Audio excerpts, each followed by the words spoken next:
Assalamualaikum warahmatullahi wabarakatuh.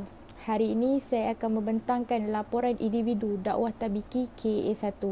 Terlebih dahulu, saya memperkenalkan diri saya. Nama saya ialah Nur Isyah binti Akmar, kad matrik 1202848. Di dalam program dakwah tabiki ini, saya memegang jawatan sebagai unit penjanaan. Yang pertama, kita pergi kepada tugasan saya sebelum program. Okey, terdapat tiga perkara atau tanggungjawab yang saya perlu lakukan sebelum program, iaitu yang pertama menyediakan senarai syarikat penajaan, yang kedua membuat senarai mengikut unit, dan yang ketiga iaitu menjalankan aktiviti perniagaan. Okey. Yang pertama, menyediakan senarai syarikat penajaan. Okey. Untuk permasalahan yang saya nampak dalam yang pertama ini adalah terdapat pertindihan senarai syarikat penajaan yang sama daripada orang-orang lain. Kiranya ada yang bantu untuk kami lakukan memberikan cadangan ataupun senarai syarikat penajaan. Tetapi bila berlaku pentindihan ini akan memberi kesukaran kepada setiap pihak setiausaha untuk membuat mengenapasti syarikat-syarikat yang mana ataupun mengenapasti untuk membuat surat. Okay, itu saya rasa permasalahan yang berlaku pada yang pertama. Yang kedua adalah membuat senarai mengikut unit. Okey, kat sini alhamdulillah unit penajaan sangat dibantu dari faktor yang nombor 2 ini, iaitu membuat dari senarai mengikut unit ini. Tapi saya melihat permasalahan daripada ini, walaupun dibahagi mengikut unit masing-masing, tetapi ada juga yang sekadar menumpang unit tersebut dan tidak mencari pun dana.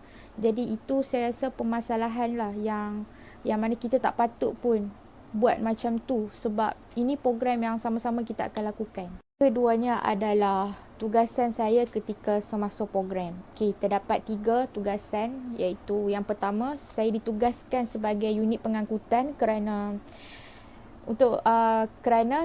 memang unit penjanaan ketika ketika program berlangsung adalah tak ada pun spesifik kami punya kerja, jadinya saya sendiri individu ditugaskan sebagai unit pengangkutan sebab saya membawa kereta ke program. Yang kedua, menguruskan kabut sil, dan yang ketiga adalah saya dilantik sebagai personal in charge dalam aktiviti mewarna. Permasalahan yang saya nampak adalah yang pertama, ketika saya ditugaskan sebagai unit pengangkutan. Okey.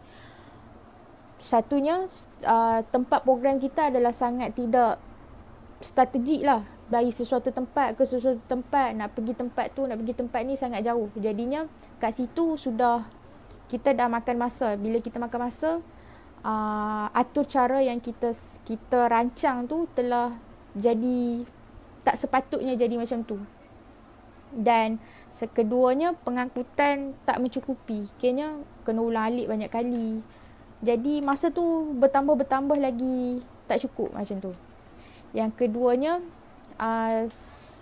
saya dapat mengatasi masalah adalah ketika saya menjadi personal in charge dalam aktiviti mewarna.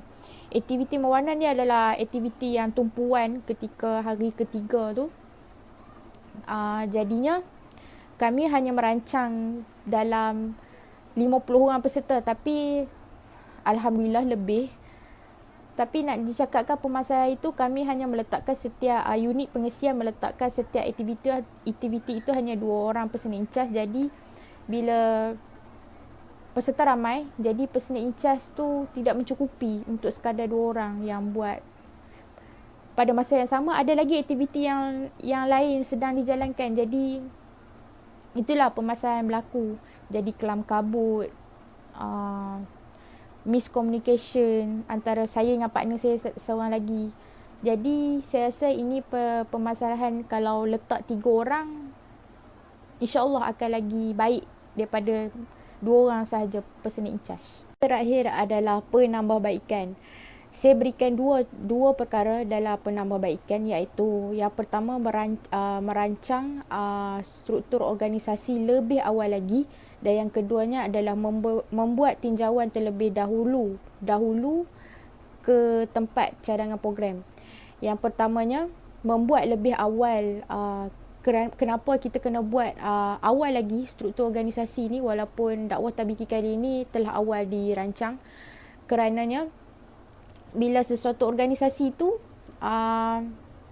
kukuh kesepaduannya, akan mendapat feedback program yang sangat baik. Di dalam surah Al-Imran ayat 103, A'udzubillahi minasyaitonirrajim. Bismillahirrahmanirrahim. Waqtasimu bihablillahi jami'an wa la tafarraqu. Sadaqallahul azim. Dalam ayat ni cakap bila sesuatu kumpulan itu nak keluar berdakwah, dan bila sesuatu kumpulan ni sangat solid kumpulannya, insya-Allah Allah akan bagi kejayaan, Allah akan bagi kemudahan dalam itu. Jadinya merancang organisasi terlebih awal itu sangat penting lah untuk penambahbaikan yang masa akan datang. Baikan seterusnya adalah membuat tinjauan terlebih dahulu setiap cadangan-cadangan tempat program. Sebabnya perkara ini sangat penting kerana permasalahan terbesar dakwah tabiki KA1 adalah kerana tempat program yang tak strategik.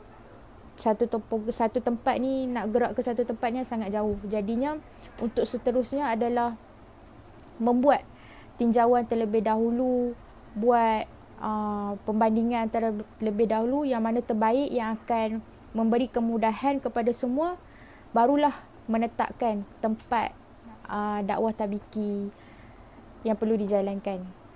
Sekian, itu sahaja daripada saya. Assalamualaikum warahmatullahi wabarakatuh.